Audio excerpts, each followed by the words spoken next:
I use my dev knowledge to make it so our website could change in real time. So if you were looking at a sales page and you were a copywriter, you would see testimonials from other copywriters. Or if you were a developer, you'd see developers, or you'd see design stuff if you were a designer. A lot of our savvy customers are looking at, okay, we're getting traffic from these sources. So if they get a lot of traffic from Google to their how to start a business guide that's on the blog, they can then segment them saying this person's probably a beginner, so that when they see our opt-in forms or exit pop-up or whatever else, let's show the beginner-focused opt-in. Justin Welsh, when he launched his course through us, he saw 38% more overall sales when showing the personalized content on the sales page instead of the default. And that came out to be like $650,000 in more revenue for him. You work with some really big names that I'm familiar with in the creator space, like Ali Abdaal, Justin Welsh. So you are on to something, and you have been for over 8 years now with your business at Right Message. We're going to be diving into that today. It's going to be like you and me sitting down to lunch. I'm going to pepper you with all sorts of questions. So super excited for that. But before we hop in, I'd love to get a little bit of an origin story. How did you get to where you are today? How did you found Right Message? What led up to what you're doing today? Yeah. Well, first off, thanks for having me. This is going to be a lot of fun. But yeah, the quick backstory is back in the mid 2000s. So like 2006, 2007. At the time, I was a freelance software developer. So I was a coder for hire. And I inadvertently kind of built an agency. So got up to 12 people working for me. And I got bit in 2011-ish by the software bug. So I thought, well, consulting's great. It pays well, but wouldn't it be cool to sell software online? So I started my first company then called PlanScope. It's a project management tool. Never really did that great. We were targeting freelancers and agencies. I couldn't really get it to ever massively take off, but the blog did really well. So we ended up building up an email list to like 50,000 people. And this is again, early 2010s. So it was when newsletters and stuff were not what they were today. We ended up selling courses. I ran a twice-a-year conference, one in the US, one in Europe, and it was doing really well. But the big issue that we had was we realized that there were a lot of different types of freelancers. We had designers, we had developers, we had marketers. We also had people who were doing it solo and also people reading our content, but they were really agencies. So they had a team or they had a pool of contractors or whatever else. So long story short, I used my dev knowledge to make it so our website could change in real time. So if you were looking at a sales page and you were a copywriter, you would see testimonials from other copywriters. Or if you were a developer, you'd see developers, or you'd see design stuff if you're a designer. And I started to realize that that worked well. And I know it would work well because back when I sold consulting, everything was sold over the phone or in a conference room. And I would name drop examples of other clients that were similar to them. Or before we hit record, I was name dropping some friends of mine, right? Like that's what we do in person. So I thought, what if that could be done on the website? So I did that. It made a lot of money, got me on the radar of Teachable, big online course platform. And Ankur, who at the time was the owner of it, basically sent me a message saying, can you do this for us? It obviously worked on your small site. Can you do this for us? And then he eventually basically said, can you make this a software company and I will invest in it? So we raised funding back in 2017. We launched in 2018. And ever since then, we've just been helping companies really better understand and segment their list, their email list, and then use that data to then show a different version of a landing page or show a different email campaign or something like that, depending on who's visiting. And a few years back, I wrote a book on the subject called This is Personal. It's basically a high-level summary of why you should be personalizing your marketing, what impact will it have on your business, and so on. So yeah, that's kind of the long story. Yeah. Okay. So help me understand when you say the website could be personalized based on who's viewing it. How does that work? Is your IP tagged as like, hey, this guy's a copywriter. We ought to show him the copywriting version of the website or of these pages. How did that work? Yeah. So some people, you can do it behaviorally. So behaviorally would be, okay, they came from an ad targeting copywriters, or they were referred to us by copywriting.com, right? If any of those are true, you could say, yeah, treat them as a copywriter and show whatever.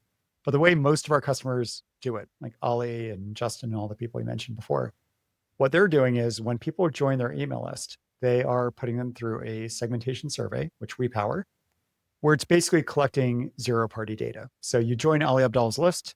He asks about kind of what your goals are with productivity, whether you're interested in YouTube stuff, have you read his book? He kind of does a deep dive into why you're here and what you're struggling with. And then all that data gets attached to your record in his email platform. So if I'm on his kit list, which is what he uses, he can then use that data to say, oh, Brennan said he's struggling with X, so we're going to send the email about X to him. But then when they come back to the website through a click through a kit sent email, Right Message will automatically pull that data back to the website. And then before the end user sees the page, we will post process it. So we could say, oh, if they are struggling with starting a YouTube channel and they're on the YouTube Part-Time YouTuber Academy sales page, make the headline about you can start a YouTube channel. I'll show you how.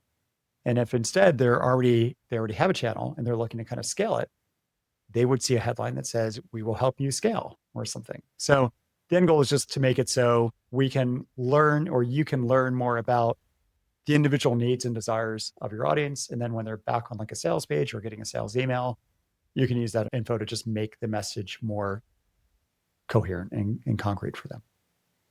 Wow. Okay. So this is hyper personalized, and it's using the ability to track where they came from to personalize the web page or the website or the land or whatever it is that they're viewing. Is this mostly done, or is this most accurately done through email? I mean, like you said, through the surveys and making sure that, so once people self-select into these things, as opposed to being referred from copywriter.com or whatever, is that where the majority of the people come through, is on that email list? Or is it, I guess, maybe my question is, when they are coming from specific areas, do you kind of have everything mapped out to be where they're coming from this site, they're going to be shown this thing. If they're coming from this referral ad, they're going to be shown this thing. Yeah, I mean, it really depends. I mean, some people have a very simple website where you can't do much with behavior. So they might have like they're tweeting things or they're posting on LinkedIn and they're driving people to a landing page with an opt-in, right? So for them, typically, they don't have a lot of context. So they personalize, or they get the data, the segment data, after the fact. So they opt in to like a webinar on the thank you page. Instead of saying, thanks, check your email, it will instead say, hey, can't wait to see the webinar. Can you share a bit more about what you need from us, right? So that's typically what most people will do. That being said, though, we have a lot of our savvy customers are looking at, okay, we're getting traffic from these sources, or these blog posts get them a lot of stuff from Google, right? So if they get a lot of traffic from Google to their how to start a business guide that's on the blog, they can then segment them and saying, this person's probably a beginner, so that when they see our opt-in forms or exit pop-up or whatever else, let's show the beginner focused opt-in. Whereas somebody who lands on a article about like how to hire your first employee, they're not looking to start, they're looking to scale. So instead they would see more scale kind of lead magnets. So yeah, I mean, we do both. When we have customers who do a mixture of both, or some who only do one or the other.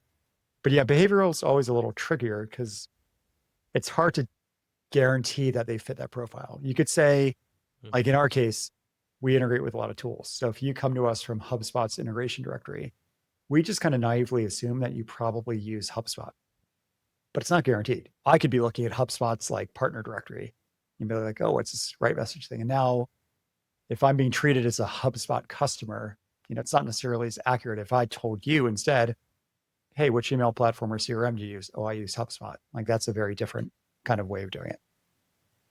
Yeah. So is there a margin of error when it comes to like things like that, where there's going to be some people who don't get the right message, but it's obviously not a large number? Yeah. I mean, we look at it as if you're doing a quiz or a survey and you explicitly say, I use HubSpot and I use WordPress for my website and I'm struggling with this problem. You can probably safely assume it's fair game to personalize the messaging based on that because they told you explicitly that this is them. Mm-hmm. The behavioral stuff is a little more, I always recommend to customers, like, don't be as explicit. Don't call out the fact that, hey, you're a designer, right? Just because they came from like a design blog, right? Instead, just subtly maybe make the featured case study a designer or something like that. So if you're not as confident about somebody's segmentation because they came through a behavioral action, then do more soft personalizations that don't hit them over the head saying, you're a designer, you're a designer, you're a designer. Instead, just kind of subtly make a few changes. But again, that's one of those things that strategically, that's kind of hard to figure out. That tends to be more of an advanced use case, frankly, for the product and what customers of ours do with it. The majority of people are just saying, look, when people come a lead and join our list, I want to find out why they're here and what they want. And then from that, I'm going to use that to make their welcome emails a lot more dialed in. And then when I try to sell them on my thing and they go to the website to buy, I'm going to make the sales page a lot more dialed in based on those two things. So I would say like upwards of 90% of our customers probably don't even touch the behavioral stuff. They just look at you told me this through a survey or a quiz, and now we're going to change emails and web pages and stuff based on that. And the benefit to this and to this software to the creators and companies that you work with, it feels obvious, but I want to hear from you. Do they measure the success of this based on, optimized conversions, or is it just one of those things where they're like, you know what, why wouldn't I have this personalized? How does that play out for you guys? They're definitely doing it for conversion optimization purposes. So like what we have built into the tool, A/B testing. So you could run an A/B test and say, okay, we're going to personalize our sales page based on the fact that we know X, Y, and Z about you. And we're going to test that and see, like, let's have 50% of people see the normal sales page, and the other 50% will see a personalized sales page based on who they are. And then we will measure the difference of conversions. So like, for example, Justin Welsh, when he launched his course through us, he saw 38% more overall sales when A/B tested, when showing the personalized content on the sales page instead of the default. And for him, that came out to be, it's like $650,000 in more revenue for him. So we try to make it very obvious what effect this is having. And obviously, once you know it's working, it's probably a better idea to turn off the testing, because then, 50% of your traffic is not getting personalizations. Then you are losing money, but you at least have the data to show the before and after. But yeah, that's honestly what most people are doing, is they're just making minor changes to sales pages. So we had, for example, I can't name him, but he's a big LinkedIn influencer with more than 1 million people on LinkedIn following him. He just did a big cohort higher ticket launch of a product that was north of $5,000. And his whole thing was get people on my email list, send them emails, drive them to a sales page. And on the sales page, try to get them to apply. And then if they apply and they're a good fit, they buy. And we just got the results of his launch from the other month, just last week. And he saw 102% more conversions on a sales page from doing that, by saying, okay, this person fits. He basically came up with 9 personas. So, we're getting all this data about each person who joins his list. Here are the 9 common personas that we can take from that data. So if you answered this question that way, and the other question that way, you're in persona A, let's say. And then he just made it so on the sales page, like the headline and the subheadline would talk about persona A. And then the subheadings would do the same thing. And then he ran an A/B test and saw that he effectively doubled his sales page conversions just by doing that. And basically, for a lot of people who haven't done this, the way I explain it is, if you could get on a Zoom call with every single person you were selling to over email, you would probably ask questions about what are they looking for and what have they tried and why does this matter? And then you would use that to influence how you described your thing, right? So we do, like, sales people do this. If you're selling in person, this is what we do. Most email campaigns and most websites are basically brochures that are same thing for everyone. So we just make it so you can kind of be in the middle. Right. Okay. Yeah. So, hyper personalizing the message to the type of person reading it, that's going to make you feel that instant connection, right? That's what leads to more sales. And obviously your data states that is 100% accurate. How does it work? I guess I'm curious, does your software operate, like, let's say there's a single offer, but there's a landing page with, like you said, 9 personas. Mm-hmm. Does that mean that there's 9 different landers or 9 different versions, and based on the behavior, they're sent to a specific one? Or is it all the same lander, but the magic in the software is the fact that it can put in those personalizations on the same page based on who's coming? Yeah, great question. So the way it works with Right Message is we give you a custom JavaScript include that you put on your site's header.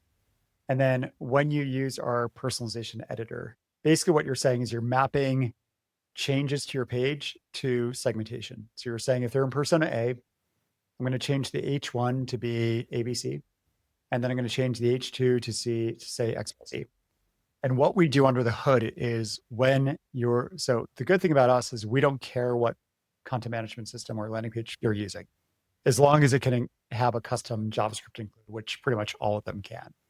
So our script, basically before the end user has the page shown to them, we will say, okay, the content management system says the headline should be ABC. We're going to change it dynamically on the fly to XYZ because they match persona A. But that all happens within milliseconds. And then the end user sees the page, it gets rendered, and they see their personalized headline. So it's all done client side, basically.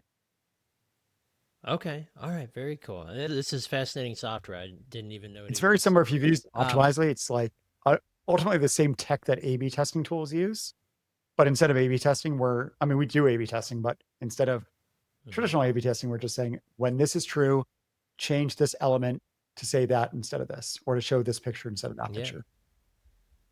Were you first to market with this concept?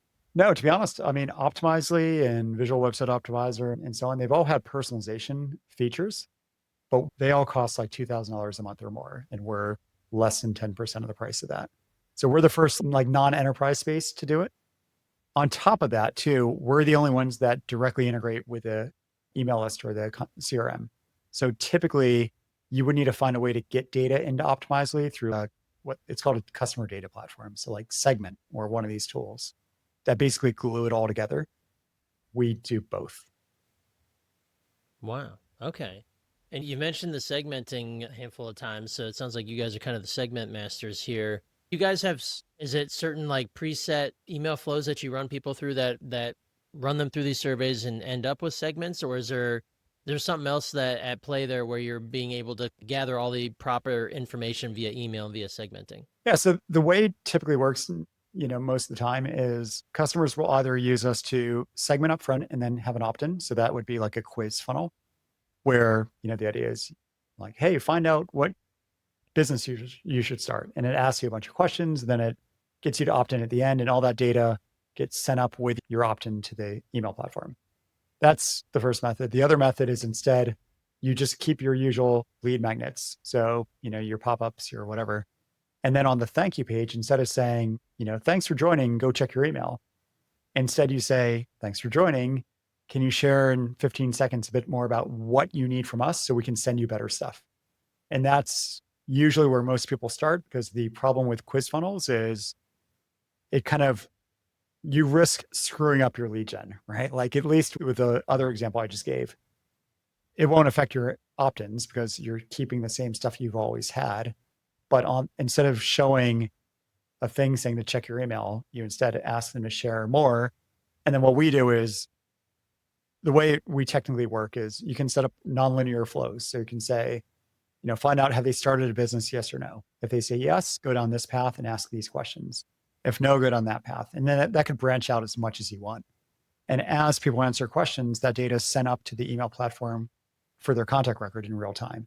So even if they bail on the third question, you at least have 3 data points that is now attached to their record. So we basically push all that up to their new contact record. And then when you send sales emails or whatever else to them, you have that ability to say, oh, I want to target, in our case, like we just rolled out a enhancement to our active campaign integration. So we could really easily just say, email everyone on our list who uses active campaign. That's a really nice position to be in, to be able to say, I want to, like in your case, I want to email everyone who has not yet started a business because we want to email them about this new episode we just did, which is, the episode for people who are looking to start a business in, 2025 or whatever. So that's kind of like the hidden unlock that we give people, is most people just have first names and email addresses. And we allow them to easily and with minimal friction get a lot more data that they can then work with to personalize from. And when we started out, honestly, we didn't do the segmentation. And that's where we screwed up, because most people were like, yeah, I want to show like a different case study depending on their industry. But how do I know what industry they're in? Because most people don't have that data. So we realized we need to help them get that data, and then they can personalize using that data.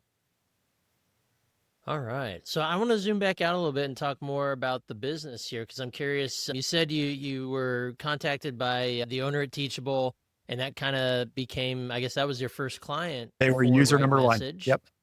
User number 1. Okay. So that's a great user number 1 to have. Yeah. Was it kind of in the plans to take this out and be your own software? And, I guess kind of walk us through those first few steps of when the software came to be and then getting client number 1. What were some of the trials and tribulations you faced there, and kind of walk us through that? Yeah. So before we started Right Message, I had a very successful content business, like I mentioned, where we had courses and Hmm. everything.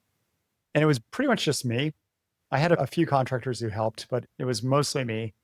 And we were doing just north of 1 million a year in revenue. So I was pretty happy with that. And I was like, this is, I'm selling courses. Like I wasn't sure if I wanted to get back into software because I'm like, oh, what if it breaks and it screws up people's companies? And at least when you're selling like a video course, the risk is kind of low. Right? If you go Yeah. down, the world's not going to end for anyone. But again, I'm a developer by training. And I was like, oh, I kind of do miss code. So yeah, we raised a bit of funding. We hired a team. And I tell people we kind of built a really fancy rocket ship, but it went in the wrong direction. And the wrong direction I just kind of hinted at was we started with personalization software. So, hey, like you can change your website based on anything you want that you have in your email platform or CRM. But the problem that we had is no one had segment data. Like they just had, they're like, okay, I've got a name and an email address. Like they couldn't do anything with that, right? So we burned through the money building that. And we actually did pretty well. We got to out of the gate within the first year. I think we're at about 35,000 a month in revenue, which for a new software company, it's not massive, but it's decent. But then we realized like there were a few kind of, I had a co-founder and there were a few like, you know, interpersonal kind of things that we were trying to work through. And then we both kind of, checked out, frankly, because we were like, okay, it's kind of flatlining and it didn't do what it needed to do, like to make it really a good business. So from 2019 to 2 years ago, we were kind of absentee landlords. Like we had customers, but no one was really supporting them. We weren't building new features or anything like that. So we had like a bit of a lull period for way too long. And then 2 years back, I got together with my co-founder and I was like, look, we're both obviously not committed to this. We either need to shut it down or I need to buy you out or you need to buy me out. So I decided to buy him out. And I spent all of last year rebuilding everything from scratch. And at the time we dipped down to less than 10,000 a month in revenue. So we went from 35 at our peak to no marketing, just churn doing its thing, got to just shy of 10K, bottom out 2 years back, spent all of last year rebuilding the team and also rebuilding the product. And then we launched it again last December. So almost exactly a year Oh, ago. wow. Yeah. And that's when we started to get, the big fish coming in because I basically reached out to people like Justin Walsh and said, what if we just do it all for you? What if we set it up for you? Worked out well for him. He made a lot of money, got us on the radar of people like Ali Abdal, who's like, I see what you did for my friend Justin. Can you do it for us? Rinse and repeat. And now we're at the point where we're getting a lot of people who want to be the next Justin Walsh or want to be the next Ali Abdal, seeing all the big people they follow online. Like if you go to rightmessage.com, you see like a logo wall of all the like big creators who use us. People who see that and they're like, everyone I look up to uses you. They're now signing up and they're not even talking to us unless it's through support channels or whatever else. So we've kind of used the last year to rebuild. We're now almost at where we were financially when we were kind of at our peak. And that was all done in less than a year now. So it's been a weird journey, to be honest. There was a lot of times where like it was a big risk for me to kind of buy out my partner because it was a declining business and Hmm. like, could I fix it? But I'm glad I did. I'm glad that I'm now the benevolent dictator again. We're rebuilding. We've rebuilt it, both the team and the product. And yeah, we're at the point now where it's crazy. Like we're now shipping like basically 2 or 3 case studies a month, just interviewing, like getting crazy data from people who are, using us to get a lot more sales and stuff. So Wow. Okay. Well, and I don't want to gloss over the fact that you're able to get, creators like Justin Welsh aboard.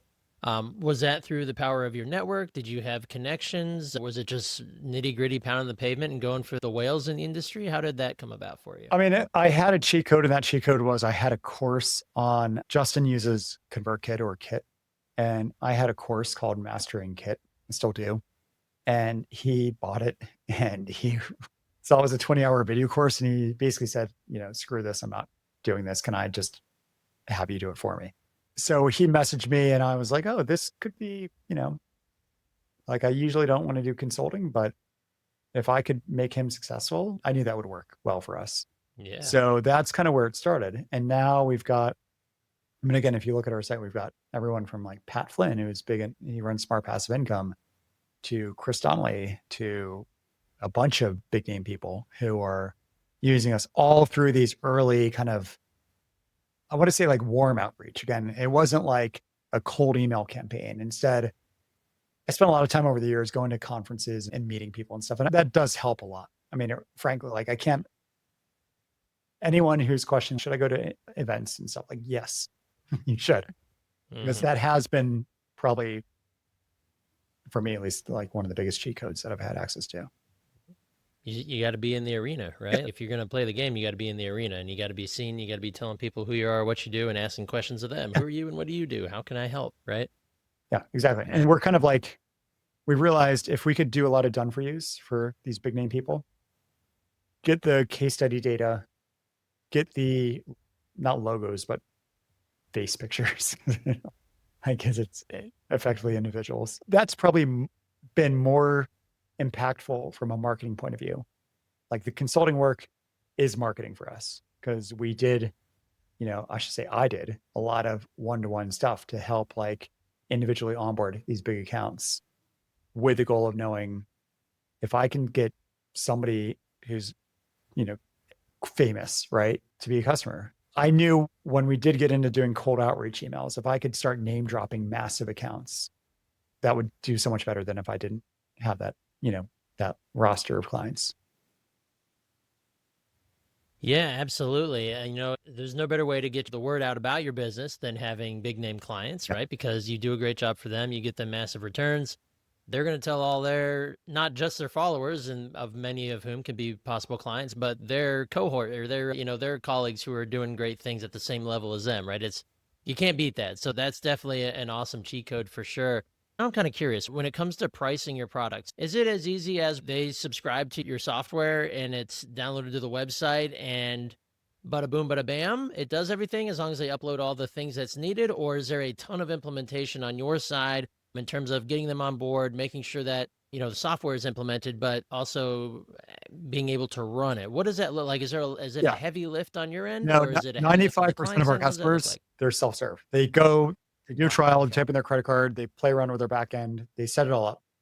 And that's by design. Like I don't want us to be like, I don't want this to be an agency. Like we're not an agency. We do agency-ish things in that if you're big enough, we will like do a lot of stuff to get you going where we use our own software on your behalf. But 95% of our customers, they just do it. So yeah, they sign up for an account. It's like any other software as a service kind of company in that sense.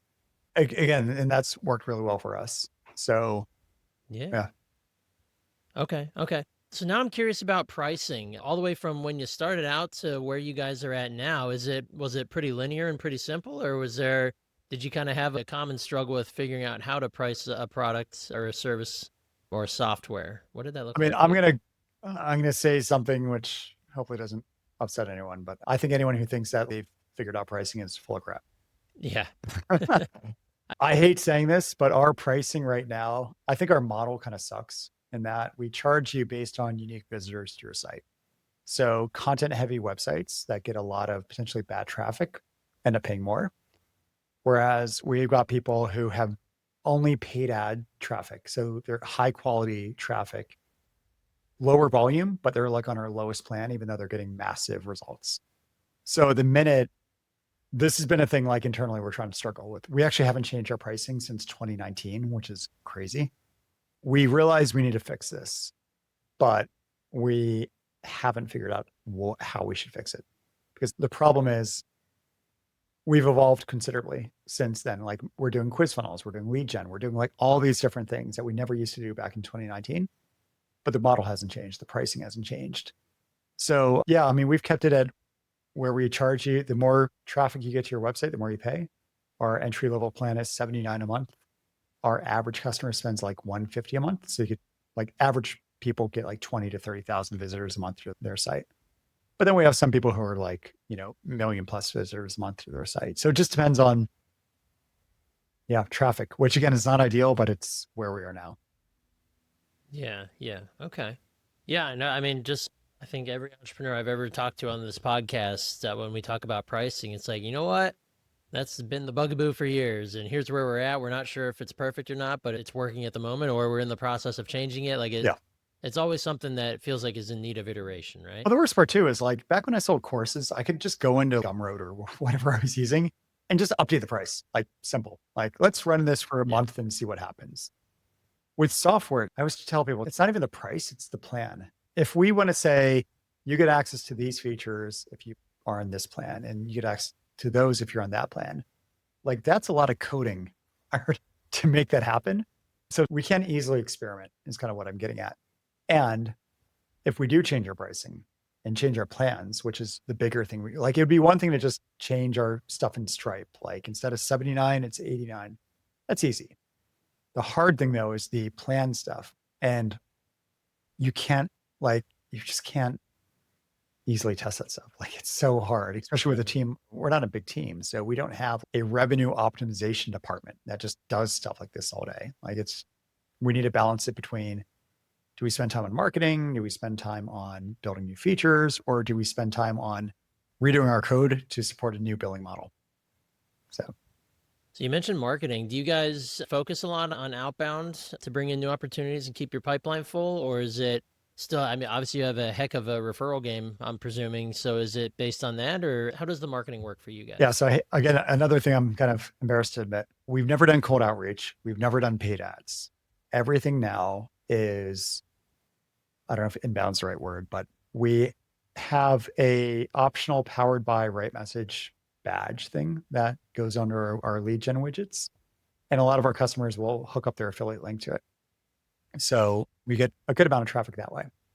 We're good at accounts that way. But the biggest thing by far has been twofold. So it's hard to track, but we get a lot of DM signups. And by that, I mean, oh, Justin went to a small mastermind with 30 other people in, Colorado. And he just shared with everyone there, like how well he's doing with the Right Message. And they'll come back and find us. And again, that's not really easy to attribute from our end, but we hear about it when they sign up. So there's that, but we're also doing a lot of partner webinars. So what we've been doing is we're about to do one with Justin Welsh, actually, funny enough, in a few weeks, where he's got like 200,000 people on his list. And I'm going to do a webinar to his list where he's going to make his newsletter all about basically how Right Message has helped him personalize his marketing and what money that's made him and so on.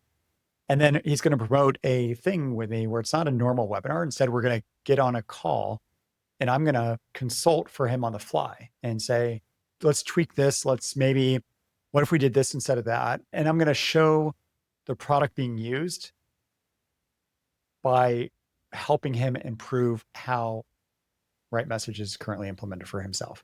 So I've done about 12 of these so far with different big customers who use us. And that's worked really well for us because we're getting their audience to become leads. A bunch of them will actually watch the webinar or the replay, and a good amount of them will actually end up buying. So our whole approach has been kind of this partner webinar marketing thing.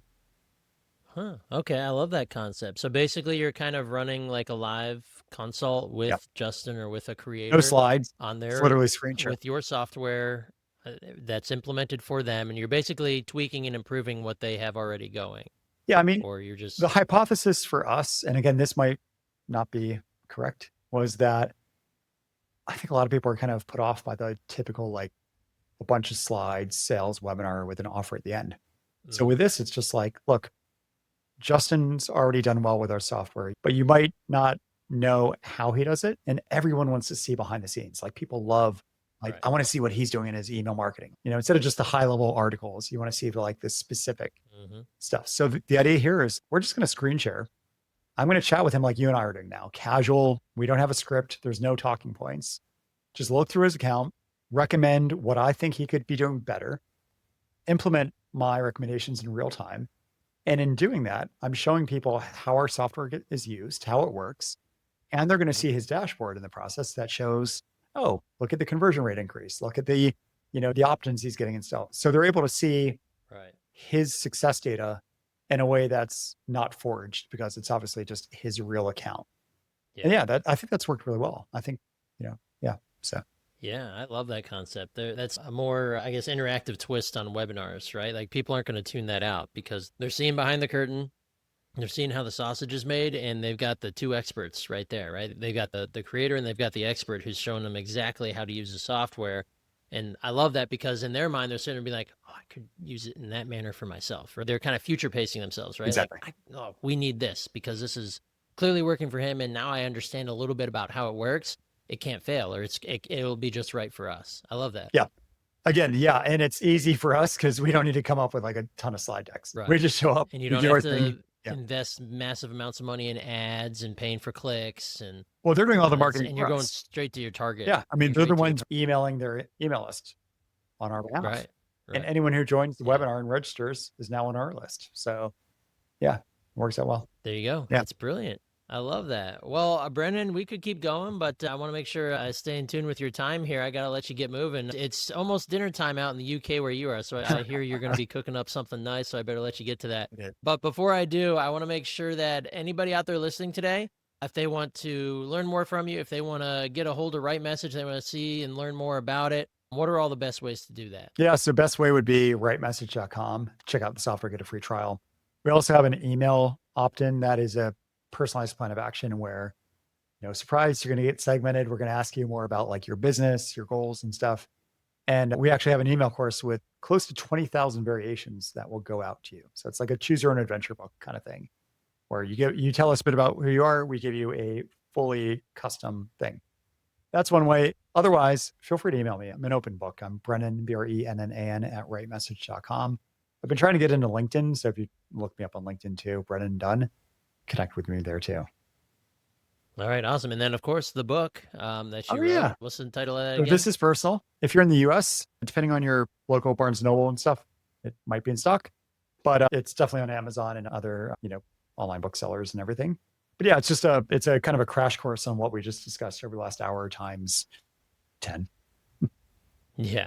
All right. I love it. All right. Well, everybody make sure you reach out to Brennan, check out rightmessage.com. And Brennan, thank you again so much for sharing your time and knowledge with us today. It was an absolute pleasure. Of course. Thanks, Brian.